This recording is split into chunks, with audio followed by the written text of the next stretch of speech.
Hello everyone, আমি দিব্যেন্দু দাস রয়েছি আপনাদের সাথে বঙ্গকথা ইউটিউব চ্যানেলে। আপনাদের সবাইকে স্বাগতম জানাই। আজ আপনি শুনতে চলেছেন তারানাথ তান্ত্রিক ও দেবী উগ্র তারার আবির্ভাব পল্লব ঘোষের কলমে। আজকের গল্প শুরু করার আগে আপনাদের কাছে একটা অনুরোধ, আপনারা কোথা থেকে আমাদের গল্পগুলো শুনছেন তা আমাদের ইউটিউব কমেন্টে কমেন্ট করতে ভুলবেন না। আর এই গল্পটি আপনার যদি ভালো লেগে থাকে তাহলে প্লিজ গল্পটি লাইক করে শেয়ার করে দেবেন। আর আপনি যদি এই চ্যানেলে নতুন হয়ে থাকেন তাহলে প্লিজ চ্যানেলটি সাবস্ক্রাইব করে আমাদের পরিবারের অংশ হয়ে উঠুন। শুরু হচ্ছে আজকের গল্প পল্লব ঘোষের কলমে তারানাথ তান্ত্রিক ও দেবী উগ্র তারার আবির্ভাব।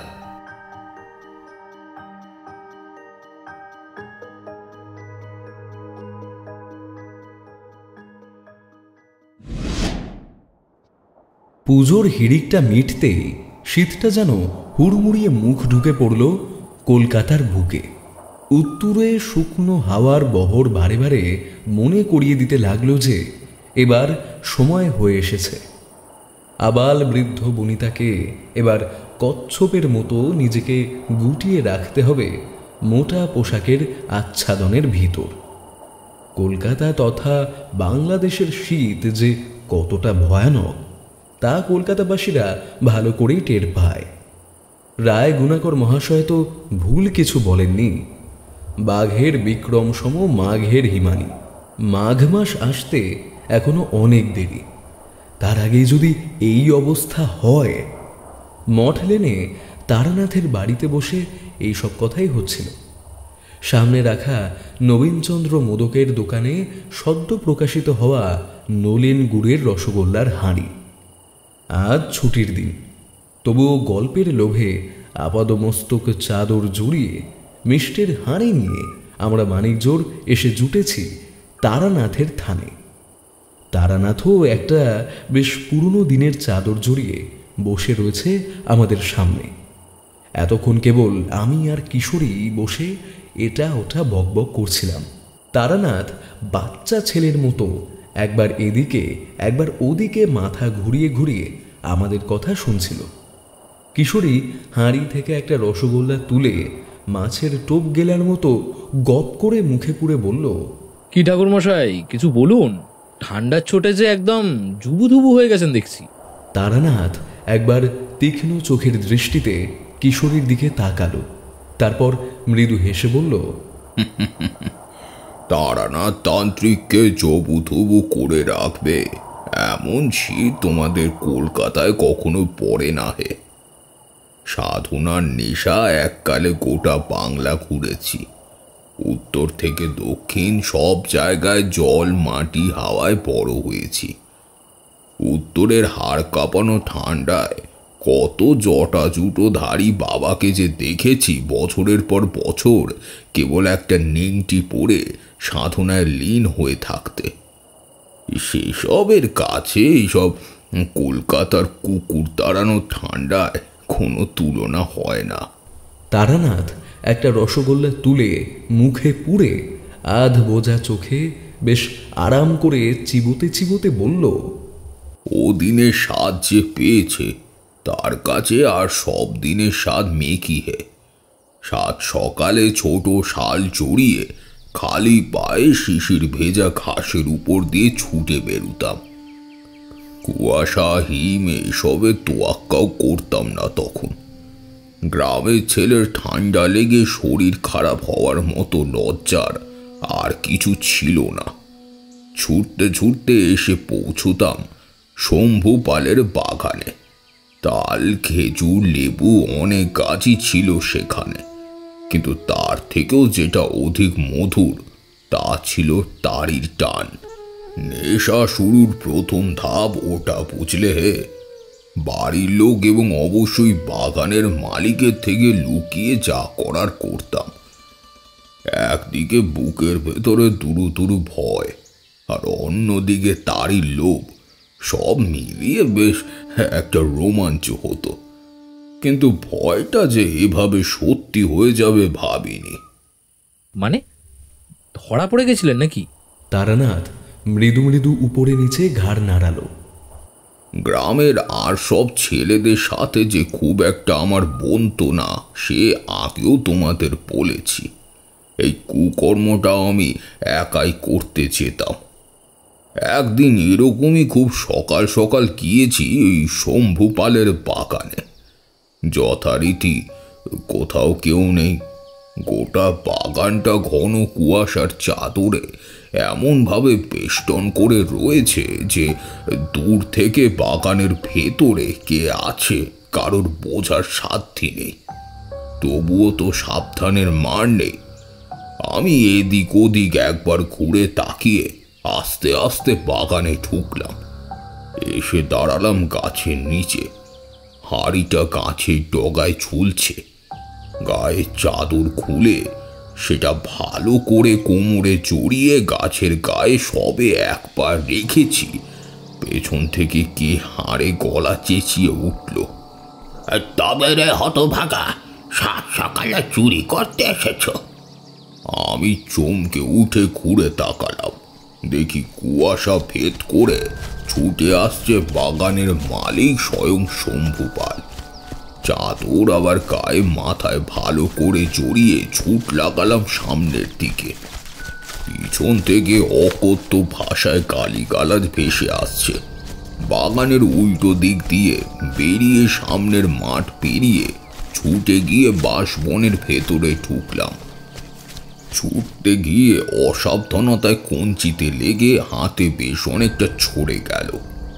নিজেকে মোটামুটি একটা মোটা ঝাড়ের আড়ালে লুকিয়ে পেছনের দিকে লক্ষ্য রাখতে লাগলাম।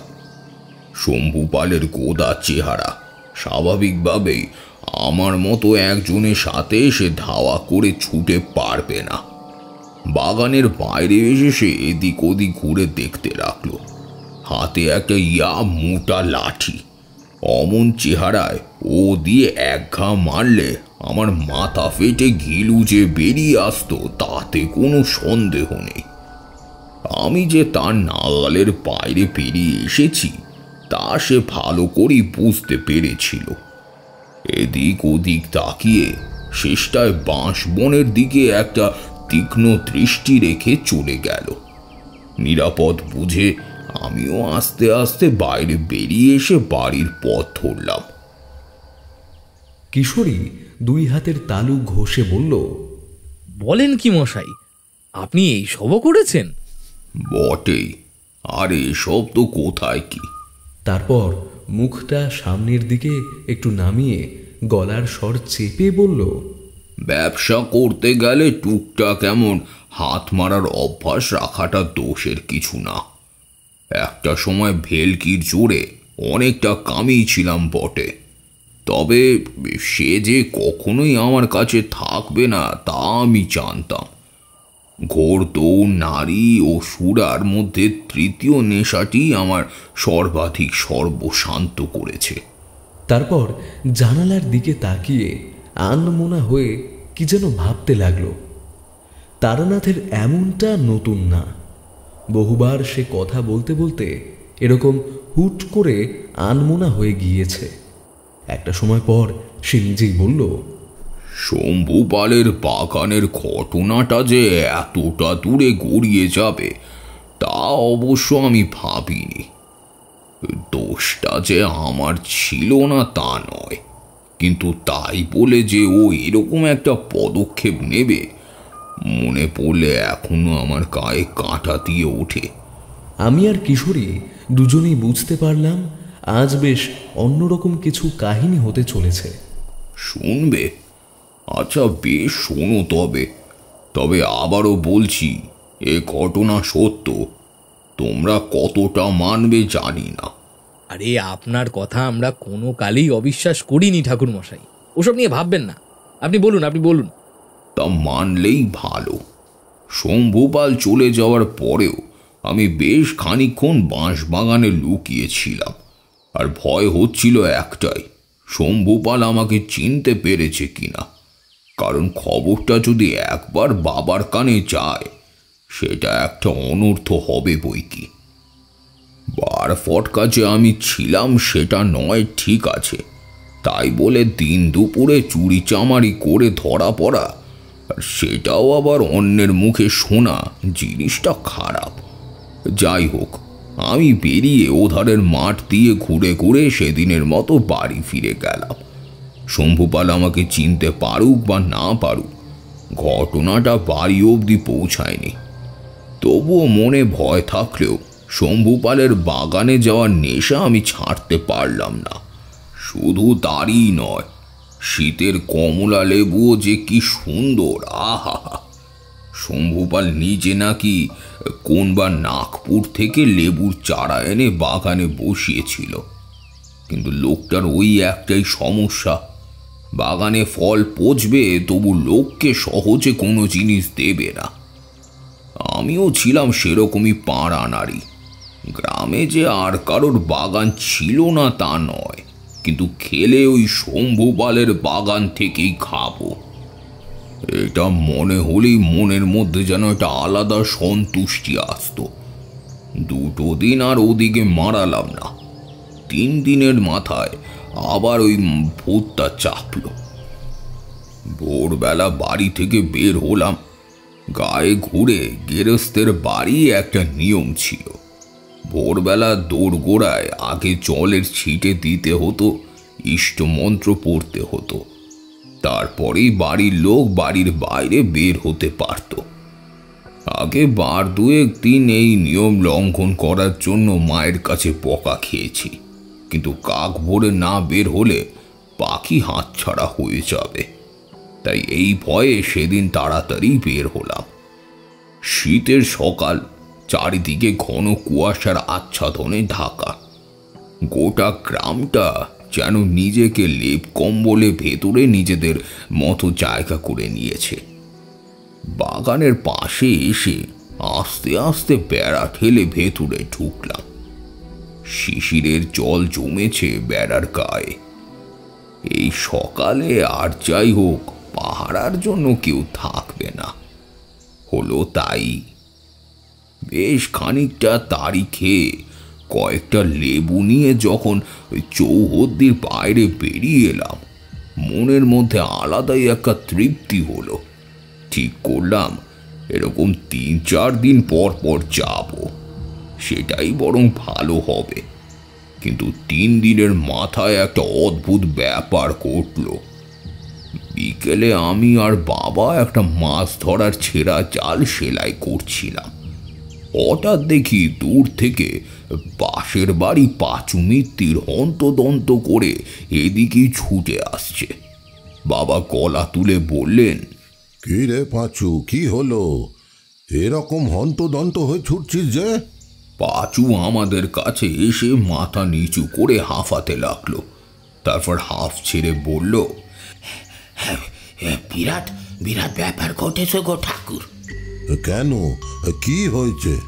পাঁচু চোখ গোল গোল করে বলল, শম্ভুপালের বাগানে টেনাদের দেখা গেছে। মানে?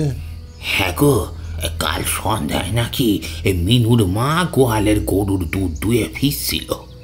এমন সময় বাগানে কাকে নাকি ঘোরাঘুরি করতে দেখেছে। তা প্রথমে ভেবেছিল বোধহয় চোর হবে। একটু সাহস করে ওই বাগানের পাশে এসে কে কে বলে চিৎকার করে ওঠে। তারপর যা দেখলো, ও বাবা, সে আর বলার কথা নয়। মানুষটা ঘুরে তাকালো, লাল লাল চোখ আর বড় বড় দাঁত নিয়ে বার দুয়েক হেসে উঠে মিনুর মায়ের চোখের সামনে বেমালুম হাওয়া হয়ে মিলিয়ে গেল। চিৎকার করে তো সে অজ্ঞান হয়ে মাটিতে পড়লে। খোঁজাখুঁজি করে তাকে পেয়ে রাতের দিকে তার জ্ঞান ফিরানো হয়। আজ সকালে শম্ভুপাল নিজে গেছিল বাগানে। 2 বড় বড় হাড় কুড়িয়ে পেয়েছে বাগানের ভেতর থেকে। লোকে বলা বলি করছে ও নাকি মানুষের হাড়। সে নিয়ে কি হুলুস্থুলু। কে এক তান্ত্রিক বাবাও নাকি এসেছে শম্ভুপালের বাড়িতে। যোগ্য টোগ্য হবে বোধ হয়। এই যে আমি যাই এবার, হ্যাঁ, বাড়ি যেতে হবে। গোটা গ্রাম তো এই খবর নিয়ে এখন ব্যস্ত। তোমরা কিছু শোনোনি এখনো? এই বলেই পাঁচু যেভাবে এসেছিল সেভাবেই ছুটে বাড়ি থেকে বেরিয়ে গেল। বাবা একবার দীর্ঘশ্বাস ফেলে আবার কাজে মন দিলেন। কি হলো বলো তো বাবা? আর মিনুর মায়ের সাথে যে কি হয়েছে তা তো জানি নে বাবা, তবে মানুষের হারের ব্যাপারটা নেহাত অস্বীকার করা যায় না। দেখি কাল সকালে একবার খবর নেব।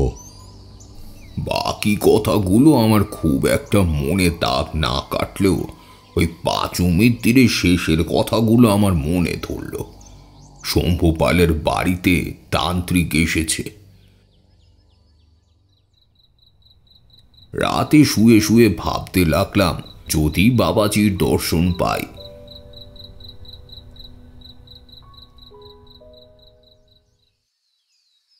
পরদিন থেকেই ব্যাপারটা এমন গুরুতর অবস্থায় পৌঁছালো যে ভাবনারও বাইরে। গোটা গ্রামের লোকের মুখে এখন একটাই কথা, শম্ভু পালের বাগান নাকি ভুতুড়ে হয়ে উঠেছে। লোকজন দিনের বেলাও তার ধারে কাছে ঘেঁষতে ভয় পাচ্ছে। অনেকেই নাকি সেখানে রাত নামলে অদ্ভুত সব জিনিস দেখেছে, অদ্ভুত রকমের সব শব্দ শুনেছে। সত্যি বলতে এসব জিনিসে আমি ভয় পাইনি কোনো দিনই। বাগানের আশেপাশে দু একবার গেছিও, তবে আশ্চর্য কিছু দেখতে পাইনি। পরদিন ভোরবেলা আবার ঠিক করলাম বাগানে যাব। যেমন ভাবা তেমন কাজ। ভোর ভোর উঠে ছুট লাগালাম। বাগানে বেড়ার কাছে এসেই থমকে দাঁড়ালাম। আচমকা একটা ভয় আর উত্তেজনার একটা মিশ্র অনুভূতি খেলে গেল আমার সারা শরীরে। ঠিক কিসের ভয় তা বলতে পারবো না, কিসের উত্তেজনা তাও বলতে পারবো না। তবে এই অনুভূতি এখানে এসে আগে কখনো হয়নি। মনে হতে লাগলো আজ এখানে কিছু একটা ঘটবে। তবুও ফল আর তারই লোভ সামলাতে পারলাম না। এদিক ওদিক ভালো করে তাকিয়ে এক লাফে প্যারা টপকালাম। আজ যেন কুয়াশার বহর একটু বেশি, সেই সাথে মাঝে মাঝে ঠান্ডা হাওয়াও যেন বুকের ভেতরে কাঁপুনি ধরিয়ে দিচ্ছে। কাজ শেষ করে সবে লেবু গাছের গোড়ায় এসেছি। হঠাৎ মনে হলো কেউ অনেকক্ষণ ধরে যেন আমাকে দেখছে। শটান হয়ে ঘুরে তাকালাম। তোমরা বিশ্বাস করবে কি না জানি না, অমন দিনের আলোতেও হঠাৎ ওই দৃশ্য দেখে বুকের রক্ত হিম হয়ে গেল। বাগানের মাঝামাঝি ও একটা মোটা কাঁঠাল গাছের আড়ালে কুয়াশার ভিড়ে ঠিক যেখানে ভোরের সূর্য প্রথম আলো এসে থমকে গিয়েছে, কেউ একটা যেন দাঁড়িয়ে। চেহারার আকার আয়তন মানুষেরই বটে, তবে সব থেকে ভয়ঙ্কর তার উপস্থিতি। ঠিক যেন আপাত মস্তক আলখাল্লায় ঢাকা বিরাট এক ছায়া মূর্তি। তার চোখ মুখ কিছু বোঝা যাচ্ছে না বটে, তবে এটুকু নিশ্চিত সে আমার দিকেই দেখছে। আমি মিথ্যে বলবো না, প্রথমটা কিছুটা ভয় পেয়েছিলাম। আমি কিছু করবার আগেই ছায়া মূর্তিটি শুরুত করে গাছের আড়ালে অদৃশ্য হয়ে গেল। কিন্তু লেবু তোলা আমার আর হলো না। মনস্থির করলাতেই এসেছে। লেবু গাছ থেকে কিছুটা দূরে কাঁঠাল গাছটা ছাড়িয়ে এসেছি। চারিদিক এত নিস্তব্ধ যে গাছের পাতা থেকে টপ টপ করে শিশির ঝরার শব্দ হচ্ছে। আচমকা বুকের ভেতরে এমন মোচড় দিয়ে উঠল যে আমি তৎক্ষণাৎ বুক চেপে ধরে মাটিতে বসে পড়তে বাধ্য হলাম। ঠিক যেন কলজেটা কেউ শক্ত হাতে ধরে দুমড়ে মুচড়ে দিল। আমার উঠে দাঁড়ানোর আর ইচ্ছে করল না। যেন শিশির ফোটার মতো শয়ে শয়ে অবসন্নতা আর যন্ত্রণা আমার শরীরকে ঘিরে ধরল।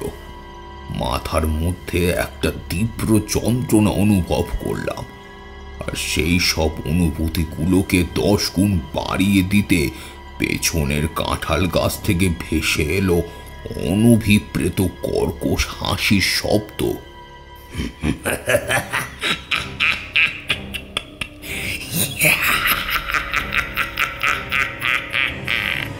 জগতের সমস্ত শয়তানি দুশ্চরিত্র প্রবৃত্তি যেন এই হাসির মধ্যেই নিবদ্ধ।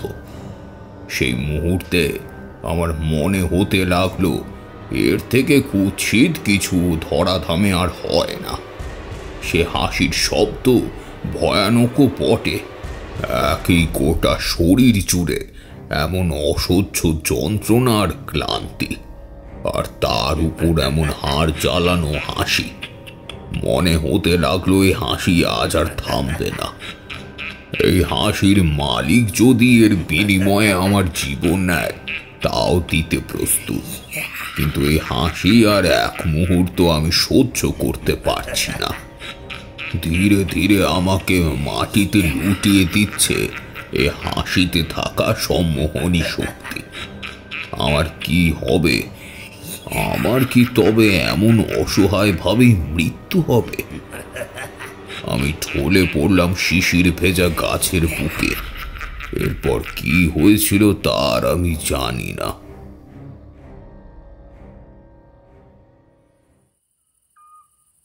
তারানাথ বেশ লম্বা করে শেষ এক টান দিয়ে অবশিষ্টটা ছাইদানিতে গুঁজে দিল। ততক্ষণে চারি আমাদের জন্য বেশ কড়া করে আদা দেওয়া চা এনে হাজির। কিশোরী মিষ্টির হাঁড়িটা চারির হাতে দিয়ে বলল, বলেন কি মশাই, আপনাকেও অজ্ঞান করে দিল? কেন? অসম্ভব তো কিছুই নয়। আমি তো কেবল এক সাধারণ গণৎকার ব্রাহ্মণ মাত্র। ঠাকুর দেবতা তো নয় যে কারোর কাছেই বশ হব না। তা সেই ছায়ামূর্তি মানুষ ছিল তো নাকি? ভাবলাম কিশোরীর এই কথায় হয়তোবা তারানাথ চটবে, কিন্তু না, বরং উল্টে তারানাথ চায়ে চুমুক দিয়ে বলল, ওইটি হলো আসল কথা। ভূত তো নয়, তবে কে ছিল সে? জ্ঞান হারিয়ে কতক্ষণ পড়েছিলাম জানি না। যখন জ্ঞান ফিরল দেখি বাগানের ওপরেই পড়ে আছি। সূর্যের আলো তলোয়ারের ফলার মতো কুয়াশার চাদর ভেদ করে গাছের পাতার ফাঁক দিয়ে বাগানে এসে পড়ছে। অবসন্নতার ঝোঁকটা কাটাতেই ধর্মর করে উঠে বসলাম। সর্বনাশ করেছে। আমি কতক্ষণ এভাবে পড়ে আছি? কেউ আমাকে দেখেনি তো? তড়িঘড়ি উঠে সেই বাগান পরিত্যাগ করলাম। অবশ্য আমাকে কেউ দেখেনি সেটা পরে বুঝলাম, না হলে এতক্ষণে বাড়িতে খবর চলে আসতো আর হুলুস্থুলু কাণ্ডও বেঁধে যেত। জীবনে খারাপ কাজ যে একদম করিনি তা বলা ভুল, করেছি, আর এটা তার মধ্যে অন্য একটা। যদিও ওই বয়সে এর ওর কাছে ওটা লুকিয়ে ফল খাওয়া ওগুলো সেই সময় খারাপ বলে ভাবিনি। আমার বয়সী যে কোনো গ্রামের ছোকরাই এমনটা করেছে, এবং সেটা না করলে তার বাল্যজীবন বৃথা বলেই আমি মনে করি। কিন্তু পরবর্তীকালে ভেবে দেখেছি ওভাবে চুরি করাটা একদম ঠিক নয়, আর ঠিক নয় বলেই তো এরকম শাস্তি আমাকে পেতে হয়েছিল। ভাগ্যিস তিনি ছিলেন। সত্যি বলতে সেদিন সারাদিনই শুধু এটা ভেবেই কাটলো যে আমাকে কেউ দেখে ফেলেছি কিনা। সে ছায়ামূর্তি কে আর আমি যে কি করে অজ্ঞান হলাম সে কথা বেমালুম ভুলেই গিয়েছিলাম। বিকাল অবধিও যখন বাড়িতে কোনো রকম অভিযোগ আসলো না মনে মনে একটু নিশ্চিন্ত হলাম, কিন্তু সমস্যা হলো অন্য দিক থেকে। সন্ধ্যা হতেই গায়ে নামলো জ্বর। সে জ্বর মারাত্মক জ্বর, বারবারে থরথর করে কাঁপুনি, শরীরের কাটে কাটে অসহ্য ব্যথা। গ্রামের হাতুড়ে ডাক্তারকে খবর দেওয়া হলো। সে বেশি কিছু বুঝতে পারলে না, কেবল আশার খাতিরে দুটো ওষুধ দিয়ে গেল। ওষুধে কাজ দিল, তবে ওই যা ঘন্টাখানে ঘাম দিয়ে জ্বর ছাড়লো এইটুকুই। মুখ থেকে খাবার রুচিটাই একেবারে হারিয়ে গেল। যতটা না হয় খেলাম তার বেশিরভাগটাই বমি করে উগরে দিলাম। বমির সাথে এক দু ফোঁটা রক্তও বেরিয়েছিল। রাতে যে অভিজ্ঞতা হয়েছিল তা কখনো ভুলবার নয়। তখন মাঝরাত হবে। লেপ মুড়ি দিয়ে শুয়ে রয়েছি মায়ের কাছে। বাইরের ঘরে বাবা ঘুমোচ্ছেন। হঠাৎ ঘুমটা ভেঙে গেল। দেখি গায়ে তর করে ঘাম দিয়েছে। জ্বরটাও আর নেই, শরীরের ব্যথাটাও একটু কম। লেপ কম্বলের ভেতরে থাকতে অস্বস্তি হচ্ছিল বলে বিরক্ত মুখে সেটা সরিয়ে উঠে বসলাম। আচমকা মনে হলো কে যেন আমাদের ঘর থেকে অন্ধকারে গা মিশিয়ে বাইরের বারান্দায় ঘরের দিকে চলে গেল। অন্ধকারে ভালো করে না বুঝতে পারলেও আমি নিশ্চিত কেউ একটা গিয়েছিল। মেঝেতে নেমে দাঁড়ালাম। চোখ থেকে ঘুম পুরোপুরি যায়নি, তবুও পিছু না নিয়ে পারলাম না। বারান্দায় বেরিয়ে আসতে আমি স্পষ্ট দেখতে পেলাম কুয়াশায় মাখা আধারের চাদর ভেদ করে কে যেন বাড়ি থেকে বেরিয়ে এগিয়ে চলছে। ঠিক একটা কালো ছায়া মূর্তি, সে এগিয়ে চলেছে অন্ধকারের দিকে। আমি যেন একটা অদৃশ্য সুতোর টান অনুভব করলাম। এগিয়ে চললাম তার পিছু পিছু।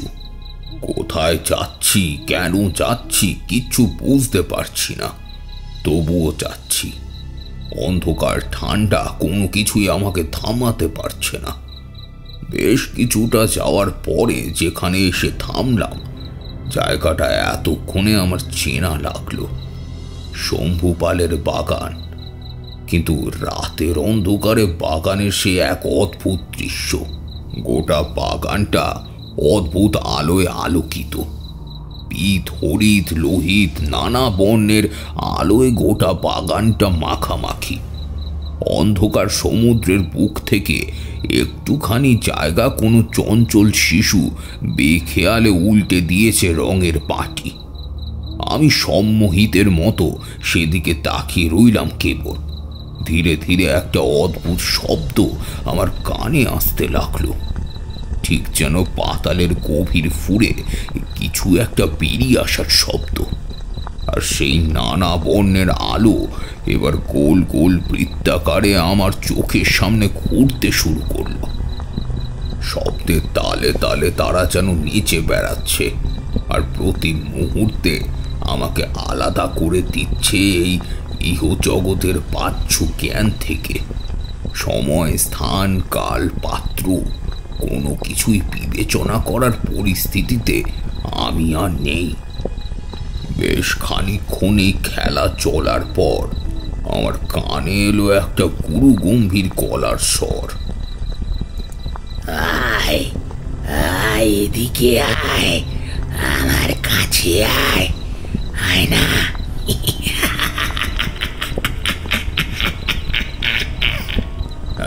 এই হাসি আমি আগেও কোথাও শুনেছি, কিন্তু মনে করতে পারছি না কোথায় শুনেছি, কোথায়। না, মনে করে লাভও নেই। সেই ডাক উপেক্ষা করার ক্ষমতা আমার আর নেই। আমি যেন কিসের এক অমুক টানে এগিয়ে চললাম বাগানের ভেতর, অনেকটা যেন বাতাসে ভেসে ভেসে। এই বাগানটা এখন আর আমার কাছে একটা অন্যরকম জায়গা। তবে এতক্ষণ যে জিনিসটা আমার কাছে একটা বিস্ময়ের ব্যাপার ছিল, ক্রমে সেটা পরিণত হলো বিভীষিকায়। কোথা থেকে যেন উদয় হলো কালো কালো ছায়া মূর্তির দল। ধীরে ধীরে তারা ঠিক যেন একে অপরের হাত ধরে আমাকে পরিক্রমণ করতে লাগলো, আর সেই সাথে প্রাণ কাঁপানো অট্টহাসির শব্দ। এক ঝটকায় আমি যেন আবার বাস্তবের ভিত্তিভূমিতে ফিরে এলাম। রং বেরঙের বৃত্তগুলো তখন আমার মাথার চারদিকে ঘুরপাক করতে শুরু করেছে। ক্রমেই বাড়তে লাগলো ছায়া মূর্তির সংখ্যা, ক্রমেই বাড়তে লাগলো তাদের অট্টহাসির রোল। আর এক অদৃশ্য শক্তি যেন আমাকে সব দিক থেকে টেনে ছিঁড়ে টুকরো টুকরো করে দেওয়ার প্রয়াস করছে। না জানি কোন বিভীষিকাময় কোলক ধাঁধা এসে পড়েছি। কালো ছায়া মূর্তিগুলো একে একে আমার আরো কাছে ঘেঁষে আসছে। তারা যেন একটু একটু করে শুষে নিচ্ছে আমার সবটুকু জীবন শক্তি। একবার ভাবলাম গলা ফাটিয়ে চিৎকার করি, কিন্তু হায়, ততক্ষণে আমার গলার স্বর রুদ্ধ হয়ে গেছে। আমার অবস্থা রীতিমতো সঙ্গীন। মাটিতে পড়ে কাটা পাঁঠার মতো ছটফট করতে করতে কখন যে জ্ঞান হারিয়েছি খেয়াল নেই। জ্ঞান যখন হলো, আমি আমার ঘরের খাটে শুয়ে, বাবা চিন্তিত মুখে আমার দিকে তাকিয়ে, মা ঘন ঘন চোখে জল মুছছেন। আমি উঠে বসতে গেলাম, কিন্তু পারলাম না। গোটা শরীর অসম্ভব রকমের ব্যথা করছে। কাল রাতে আমার সাথে কি হয়েছে তা মনে করার চেষ্টা করলাম বটে, কিন্তু কিছুই মনে পড়ল না। তবে এটা জেনে একদম অবাক হলাম যে আমি নাকি কাল সারা রাত ঘরেই পাগলের মতো বকে আর ঘুরে কাটিয়েছি, এবং একটা সময় পর নিজেই মাটিতে জ্ঞান হারিয়েছি। আমি এ ব্যাপারে কি বলবো বুঝতে পারলাম না। আমার স্পষ্ট মনে আছে, আমি রাতে শম্ভুপালের বাগানে গিয়েছিলাম এবং সেখানে অদ্ভুত সব দৃশ্য দেখেছি। তাহলে আমার এতটা ভুল হবে? বাড়ির লোক স্পষ্টতই ভেবে নিল আমি জ্বরের ঘোরে ভুলভাল বকছি। সারা দিনটা আচ্ছন্নের মতো বিছানায় পড়ে রইলাম। শরীরে সব শক্তি যেন ধীরে ধীরে কমে আসছিল। বাবা ঠিক করলেন পাশের বাড়ির এক কাকার সাথে আমায় নিয়ে যাবে পরদিন শহরে, ভালো পাশ করা এক ডাক্তারকে দেখাতে। মুখে আমার খাবারের কিছু রুচি নেই। শিঙি মাছ, আলু, পেঁপে সিদ্ধ দিয়ে আমার জন্য পথ্যের ঝোল বানিয়ে দেওয়া হলো। সেটাই কোনো রকমে খেলাম। সেদিন রাতে বেশ গভীর রাতি হবে, ঘুমিয়ে আছি। হঠাৎ মনে হলো কে যেন আমার মুখের উপর ঝুঁকে পড়ে আমার দিকে তাকিয়ে আছে। সে এক ভীষণ অস্বস্তি। লেপের ভিতরে রয়েছি, তাও গোটা শরীর এরকম যেন ঘেমে উঠেছে। প্রথমটা এদিক ওদিক মাথা ঘুরিয়ে ব্যাপারটা স্বপ্ন বলে মনে করলেও শেষটায় চোখ মেলে তাকালাম। আমার ভাবনা সত্যি, স্বপ্ন নয়। খাটের উল্টো দিক থেকে একটা মুখ সত্যি আমার উপর ঝুঁকে। কালো অন্ধকারের মধ্যে সাদা রক্ত শূন্য একটা মুখ, আর লালচে চোখের তারায় যেন আগুন ছুটছে। জগতে সমস্ত ক্রোধের অনুভূতি যেন সীমাবদ্ধ হয়েছে এক টুকরোর মধ্যে। আমার পাশেই আমার মা ঘুমাচ্ছে, তিনি অকাতরে শুয়ে আছে। আমি ছটফট করে যে মুখ দিয়ে একটা আওয়াজ করার চেষ্টা করলাম, কিন্তু পারলাম না। আমার হাত পা সব কিছু কেউ যেন অদৃশ্য কোনো দড়ি দিয়ে খাটের সাথে শক্ত করে চেপে বেঁধে দিয়েছে। এতটুকু নড়ার শক্তি আমার মধ্যে নেই।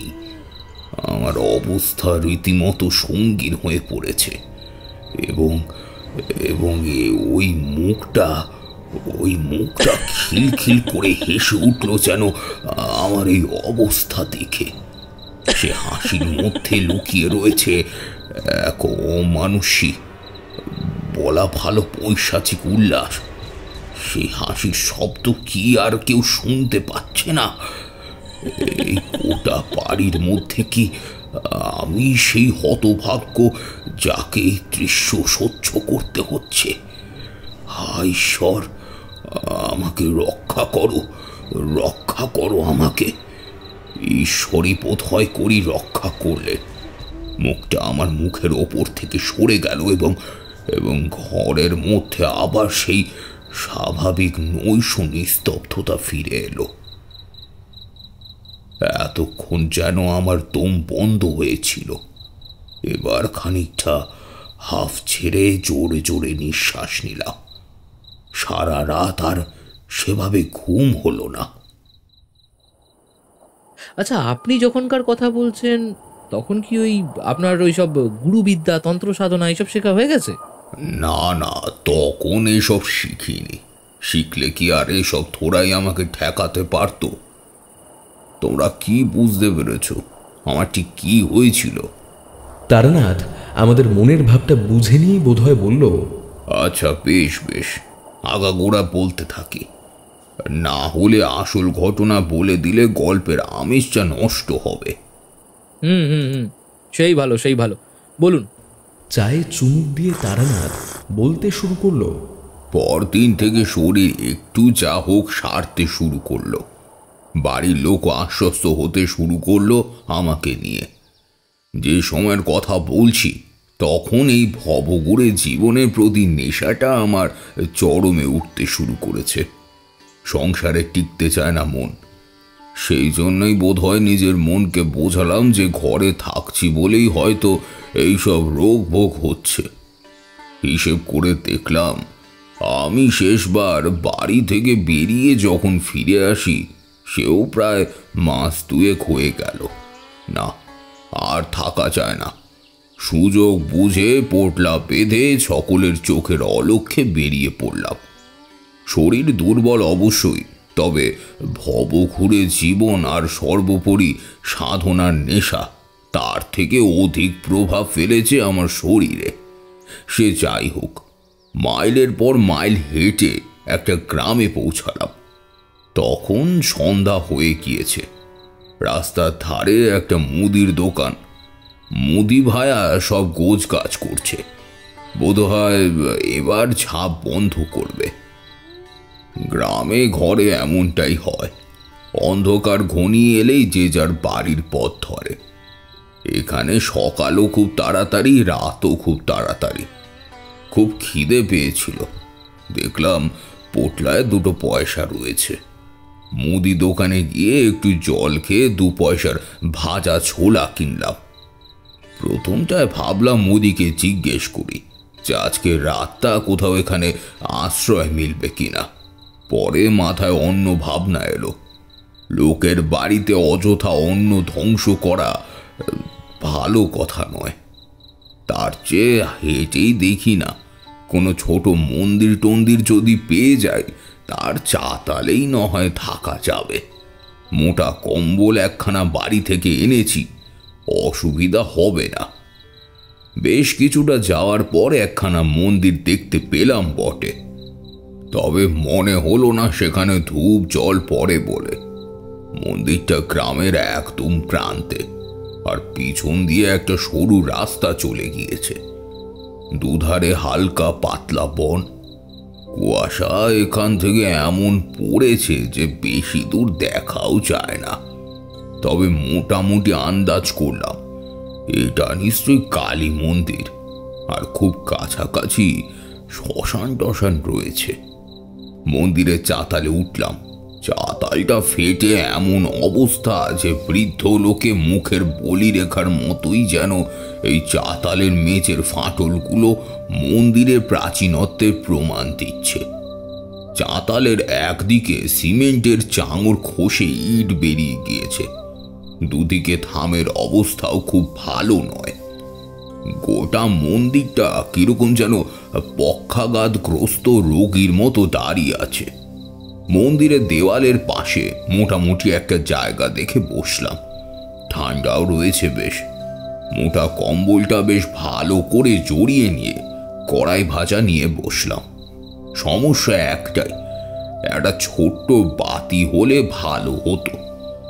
একদম অন্ধকার, কোথাও কোনো সাপখোপ থাকলে, আর থাকলে থাকবে, তাদের কামড়ে মরলে না হয় মা কালীর দৌড়েই মরব। অমন মরাও তো সৌভাগ্যের ব্যাপার।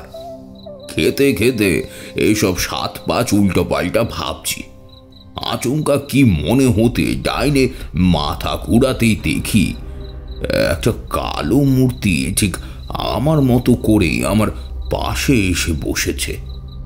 হঠাৎ এরকম একটা ব্যাপার দেখে আমি চমকে উঠলাম। কে ওখানে? আমি একটি পিছিয়ে আসতেই আমার প্রশ্নের উত্তরটা এলো একটা বিকট অট্ট হাসি দিয়ে। না, বেটা মানুষ, তবে এটা স্বাভাবিক মানুষই উল্লাস নয়, বরং কোনো বদ্ধ উন্মাদের উৎফুল্লতার বহিঃপ্রকাশ। যেন সে কোনো ঘটনায় ভারী মজা পেয়েছে। কে মশাই আপনি? লোকটা হাসি থামিয়ে মুখ ভেঙচিয়ে বলল, এ আপনি? তুই কে রে হতভাগা? আমার মায়ের জায়গায় এসে বসেছিস? আমি কি বলবো ভেবে পেলাম না। একবার মনে হলো লোকটা বুঝি মা কালীর মন্দিরেই মায়ের জায়গা বলছে। বললাম, তা তোমার মা তো আমারও মা নাকি? মায়ের মন্দির তো সব সন্তানেরই জায়গা হয়। অন্ধকারে লোকটার মুখ চোখ ভালো দেখতে পেলাম না। আমার এই কথায় তার মুখভঙ্গি কেমন হলো সেটাও বুঝলাম না। লোকটা একটু চুপ থেকে পড়ল, ওরকম তো সবাই বলে, মা আমার, মা আমার। মায়ের সেবা করেছিস কোনোদিন? কখনো জানতে চেয়েছিস মায়ের খিদে পায় কিনা, কিসে মায়ের খুশি, মায়ের কষ্ট হয় কিনা? লোকটা যে পাগল সে বিষয়ে সন্দেহ নেই, তবে লোকটার কথাগুলো কিরকম যেন ভালো লাগলো। বেশ শিশু সুলভ, আবার বেশ বড় দার্শনিকের মতো। বললাম, সন্তানের ভালো থাকাই তো মায়ের ভালো থাকা। তুমি খুশি থাকলেই তোমার মা খুশি হবেন। তাই, কিন্তু আমার এখন কোনো কষ্ট নেই। তবে আমার মনে হচ্ছে আমার মায়ের কেন জানি না কষ্ট হচ্ছে বেশ কিছুদিন ধরে। এই এই দেখ, এই দেখ মায়ের মুখটা দেখ, কিরকম যেন করুণ দৃষ্টি হয়েছে আমার মায়ের। এইবার লোকটা কোথা থেকে একটা জিনিস বের করে সামনের মেঝেতে রাখলো।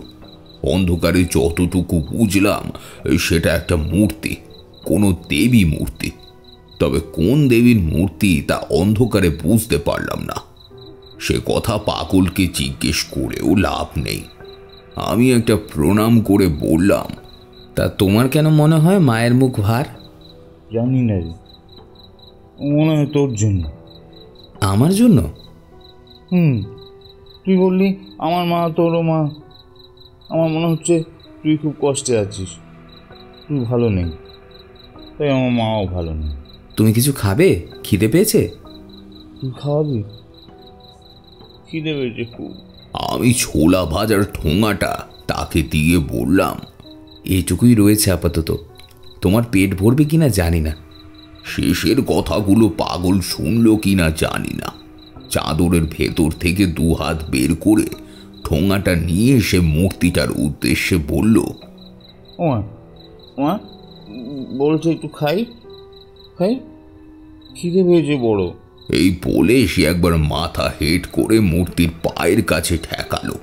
তারপর মাথা তুলে নিজের মনেই বলল, মা খেতে বলেছে, আমি খাই, হ্যাঁ একটু খাই।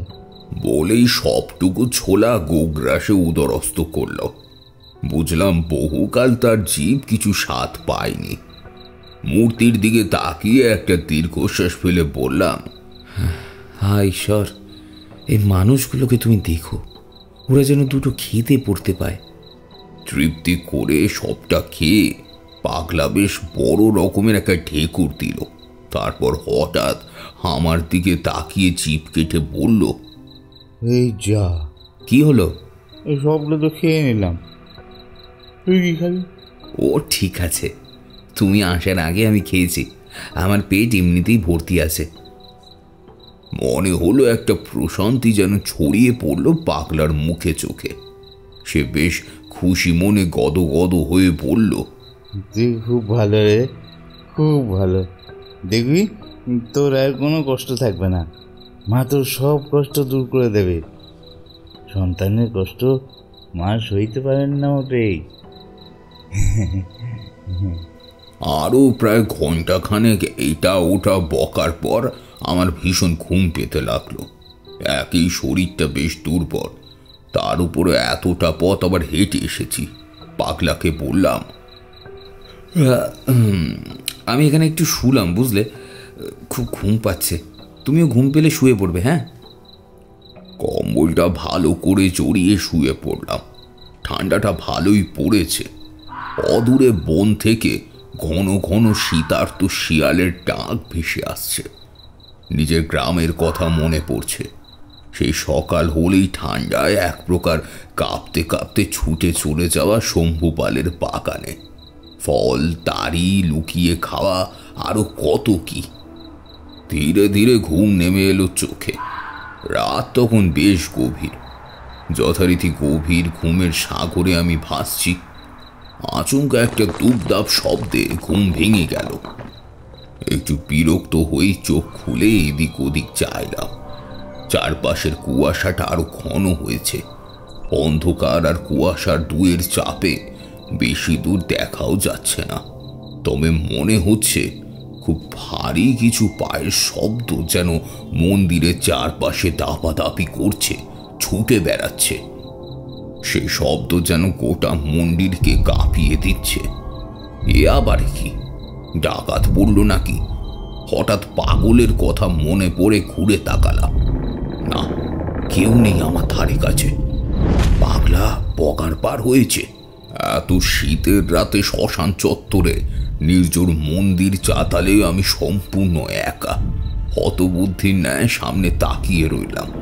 দাপাদাপি শব্দটা ক্রমেই বাড়ছে, তবে এর কারণ বোঝা যাচ্ছে না। গোটা চত্বরে একটা জনপ্রাণীও নেই, থাকবার কথাও না।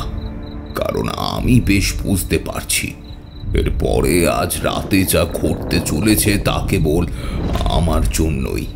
ধীরে ধীরে গোটা পরিবেশটা আমার কিরকম যেন চেনা চেনা মনে হলো।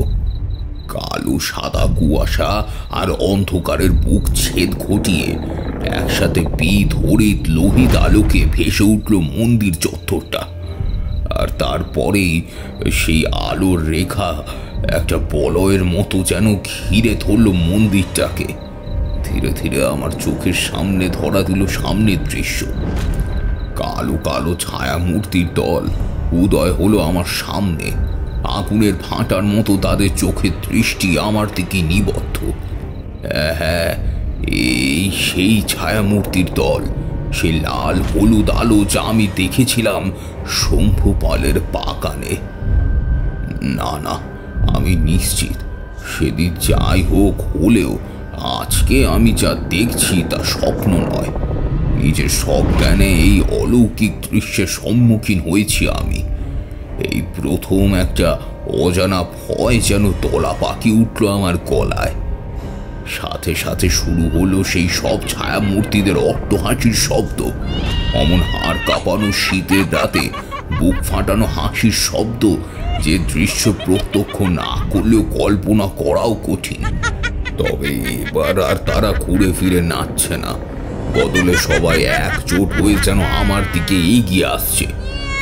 সেই লাল হলুদ আলোর বলয়গুলো এক জায়গায় পুঞ্জীভূত হলো, আর সেখানে উদয় হলো এক মূর্তি। মূর্তি বলা ভুল, সেই বিভৎসতার অপর নাম। আর একেও আমি দেখেছি, যে রাতের অন্ধকারে ঘাটের পেছনে মাথার কাছে দাঁড়িয়ে আমার চোখের দিকে তাকিয়ে থাকতো। আর আজও তার আগুন চোখ দৃষ্টি আমার দিকে নিবদ্ধ। রক্তশূন্য সাদা মুখে ছড়িয়ে রয়েছে একটা পৈশাচিক হাসি। সে মুখ, উফ, যেন মূর্তিমান বিভীষিকা। এরা মানুষ তো কখনো হতেই পারে না, আর এরা আমার চোখের ভুলও নয়। কারা এরা? কি চায় এরা আমার থেকে? আমার জীবন? কিন্তু কেন? জীবনের এমন একটা পরিস্থিতিতে আমি এদের সম্মুখীন হয়েছি যে আমি সম্পূর্ণ নিরস্ত্র। না তো কোনো তন্ত্রমন্ত্রের জ্ঞান রয়েছে যে আমি তা দিয়ে তাদের ঠেকাতে পারবো। মূর্তিমান সেই বিভীষিকার দল এক এক করে আমার কাছে এগিয়ে আসছে। অমন শীতের রাতেও আমি গলদঘর্ম হয়ে উঠেছি। তাদের অট্টহাসির রোল যেন প্রতি মুহূর্তে আমার ভয়কে দ্বিগুণ ত্রিগুণ করে দিচ্ছে। একটা নীলচে সাদা ধোঁয়ায় ঠেকে গেল গোটা মন্দির চত্বর। বোধহয় বাস্তবের ভিত্তিভূমি থেকে আমাকে আলাদা করতেই এই পরিকল্পনা। সেই ধোঁয়ার চাদর একটু একটু করে আমার শ্বাসরোধ করছে। ধীরে ধীরে আমার হাত পা অবশ হয়ে আসছে, বোধহয় পক্ষাঘাত রোগীর মতোই অবশ অচল হাত পায়ে দম আটকেই আমি। কিন্তু না, বিস্ময়ের তখনও কিছু বাকি ছিল। সেই ধোঁয়ার চাদরকে ছিন্ন ভিন্ন করে একটা উজ্জ্বল নীল আলোর ছটা এসে পড়ল আমার চোখের উপর। সেই আলোর তেজ এতই প্রবল যে আমি চোখ বুজলাম। কিন্তু চোখ বুজে থাকলে যে মায়ার খেলা দেখার সৌভাগ্যই কখনো হতো না আমার।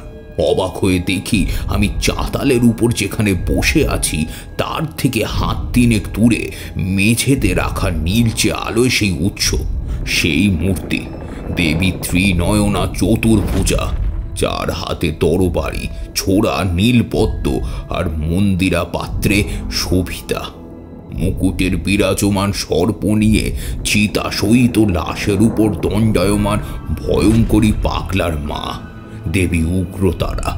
সাধারণ মূর্তি ভেবে যে অপরাধ আমি করেছি, অনুশোচনায় দগ্ধ হতে লাগলাম।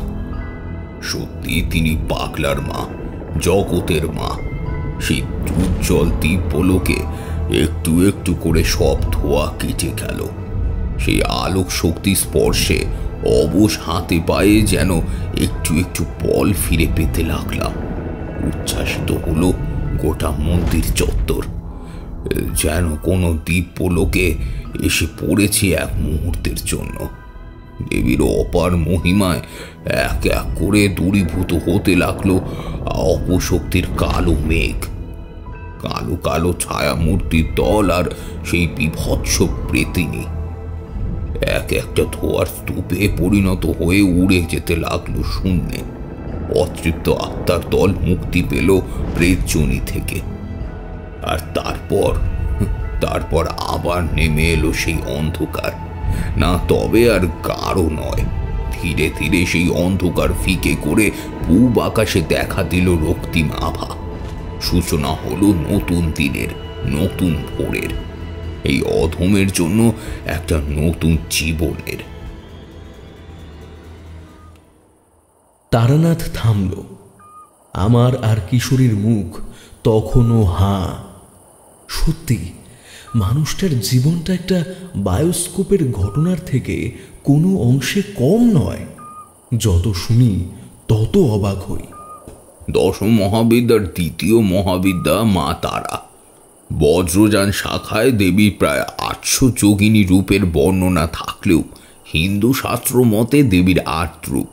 তারা, যাকে বামাকালী বলে, উগ্রতারা, নীল সরস্বতী, এক জটা তারা, তারিণী তারা, নিত্যা তারা, বজ্রা তারা এবং কামেশ্বরী তারা।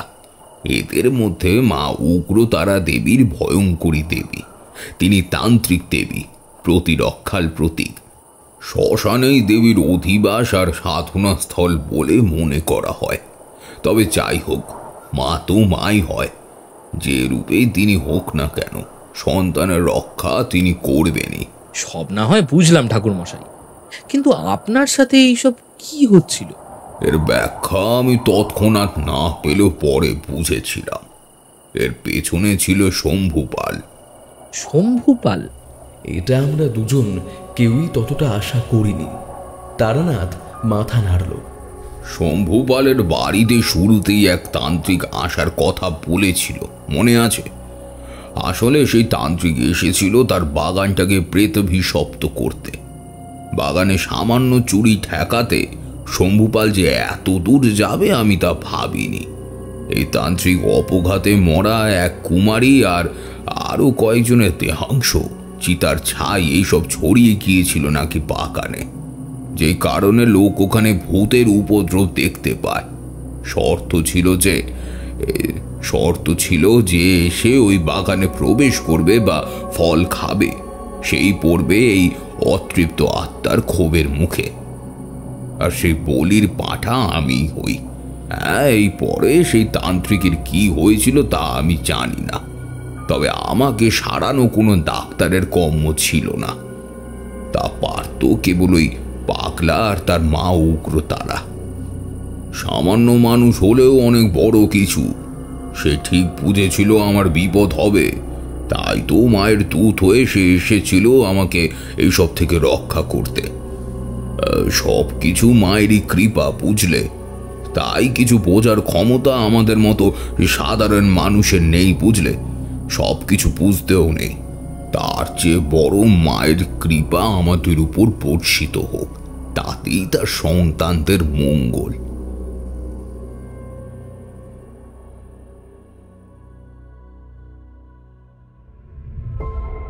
শুনছিলেন পল্লব ঘোষের কলমে আমাদের আজকের বিশেষ গল্প তারানাথ তান্ত্রিক ও দেবী উগ্রতারার আবির্ভাব। গল্পে তারানাথ তান্ত্রিকের চরিত্রে ছিলাম আমি, দিব্যেন্দু দাস। অন্যান্য চরিত্রে ছিল অভিক, সৌরভ, প্রিয়নাথ এবং দীপ্তিমান। কেমন লাগলো আপনাদের আজকের এই গল্পটি জানাবেন কিন্তু আমাদের ইউটিউব কমেন্ট সেকশনে। আর আপনারা কোথা থেকে আমাদের গল্প শুনছেন তাও জানাবেন আমাদের ইউটিউব কমেন্ট সেকশনে। আর গল্পটি ভালো লেগে থাকলে প্লিজ একটু লাইক করে দেবেন, হ্যাঁ, তাহলে গল্পটি আরও অনেক মানুষের কাছে পৌঁছাবে।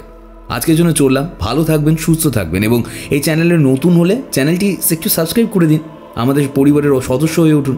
দেখা হচ্ছে অন্য কোনো গল্পে। ভালো থাকবেন, সুস্থ থাকবেন এবং সঙ্গে রাখবেন বঙ্গকথা।